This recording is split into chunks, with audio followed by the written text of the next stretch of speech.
వినుకొండ మండలం నవ్వేనంది గ్రామంలోని రామచంద్ర శ్యామల ఇంటిలో గత రాత్రి చోరీ జరిగింది. ఇంటి యాజమానురాలు శ్యామల కథనం ప్రకారం 9 తులాల లాంగ్ చైన్, 4 తులాల నల్ల పూసల పేరు, 3 తులాల పేరు, 2 తులాల బ్రాస్లెట్, అర తులం ఉంగరం చోరీ అయిందని ఆవేదన వ్యక్తం చేశారు.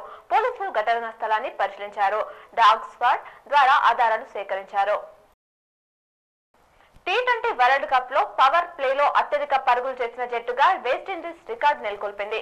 ఆఫ్ఘనిస్తాన్ తో జరుగుతున్న మ్యాచ్ లో 6 ఓవర్లలో వికెట్ నష్టపోయి 92 పరుగులు చేసింది. ఆ తర్వాతి స్థానంలో నెదర్లాండ్స్ 91 ఉంది. మరోవైపు ఈ మ్యాచ్ లో ఆఫ్ఘనిస్తాన్ బౌలర్ అజ్మతుల్లా వేసిన ఇన్నింగ్స్ 4 ఓవర్లో 36 పరుగులు వచ్చాయి. గుండెపోటుతో జర్నలిస్ట్ మృతి చెందిన ఘటన ఆర్మూర్లో చోటు చేసుకుంది. ఆర్మూర్ డివిజన్ కు చెందిన సీనియర్ రిపోర్టర్ అశోక్ గుండెపోటుతో మంగళవారం తెల్లవారుజామున మృతి చెందినట్లు ఆయన కుటుంబీకులు తెలిపారు. అశోక్ మృతి పట్ల పలువురు జర్నలిస్టులు, నాయకులు సంతాపం వ్యక్తం చేశారు. పత్రికా రంగంలో ఆయన చేసిన సేవలు ఎనలేనివని కొనియాడారు. నిజామాబాద్ సిపి కల్మేశ్వర్ బదిలీపై ఊహాగానాలకు తెరపడింది. నిన్న జరిగిన ఐపీఎస్ బదిలీలో ఆయన పేరు లేకపోవడంతో ఇప్పట్లో ఆయన బదిలీ లేనట్లే అని స్పష్టత వచ్చింది. కల్మేశ్వర్ సతీమణి అయిన ఐపీఎస్ అధికారిని రోహిణి ప్రియదర్శిని డిచ్పల్లి 7వ బెటాలియన్ కమాండెంట్ గా బదిలీపై వస్తుండటంతో సిపి ట్రాన్స్ఫర్ వార్తలకు చెక్ పడింది.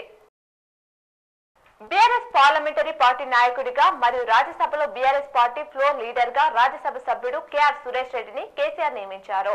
ప్రస్తుతం పనిచేసిన కేకే శివరావు స్థానంలో కేఆర్ సురేష్ రెడ్డిని నియమిస్తున్నట్లు Rajya Sabha secretary general, Lok Sabha secretary general కు లేఖలు రాశారు. నిజామాబాద్ జిల్లా డిచ్పల్లి 7వ బెటాలియన్ పోలీస్ కమాండెంట్ గా 2012 బ్యాచ్ కు చెందిన ఐపీఎస్ అధికారిని రోహిణి ప్రియదర్శిని నియమితులయ్యారు. ఇక్కడ పనిచేసిన కమాండెంట్ బి రామ్ ప్రకాష్ ను డీజీపీ కార్యాలయంలో రిపోర్ట్ చేయాలని ఆదేశించారు. ఈ మేరకు రాష్ట్ర ప్రభుత్వ ముఖ్య కార్యదర్శి శాంతికుమారి సోమవారం రాత్రి ఉత్తర్వులు జారీ చేశారు. మొదటిసారిగా సోమవారం నిర్వహించిన విద్యుత్ ప్రజావాణి కార్యక్రమంలో నిజామాబాద్ జిల్లా వ్యాప్తంగా 21 సమస్యలు దరఖాస్తులు వచ్చాయని ఎస్సీ ఆర్ రవీందర్ తెలిపారు. నిజామాబాద్ డివిజన్ లో 2, డిచ్పల్లిలో 5, ఆర్మూర్లో 5, బోధనలో 9 సమస్యల కోసం దరఖాస్తులు వచ్చాయన్నారు. వీటిని పరిశీలించి దరఖాస్తుదారుల సమస్యలు పరిష్కరిస్తామని ఎస్సీ తెలిపారు.